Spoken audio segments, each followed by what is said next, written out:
El nostre viatge per al patrimoni hidroelèctric del Pallars avui ens portarà fins a la central de Gavet. Es tracta d'una passejada per un dels racons amagats del territori, al marge esquerre del Noguera Pallaresa. Començarem i donarem el nostre tret de sortida aquí, a la central de Talar, i iniciarem l'itinerari a la comporta del canal de Gavet.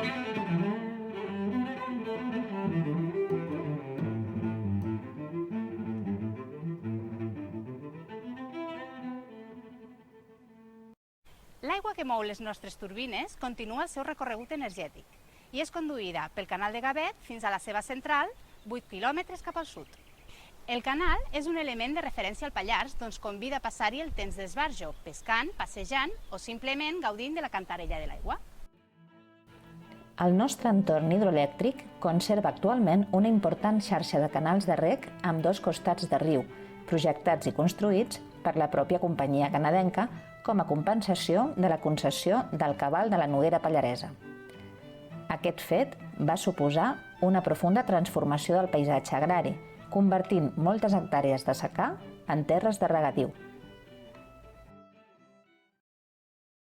Ens trobem a la central de Gavet, una infraestructura que va començar les seves obres l'any 1930 i que en un any ja va estar acabada. Des de la construcció de la central de Talar fins aleshores, el consum d'energia elèctrica va augmentar de manera exponencial. Aquesta nova central suposava un pas endavant en l'explotació del riu. L'aigua continua riu avall i nosaltres us convidem a que descobriu totes les possibilitats que us ofereix l'extraordinari patrimoni de l'entorn i de l'extens municipi de Gavet de la Conca.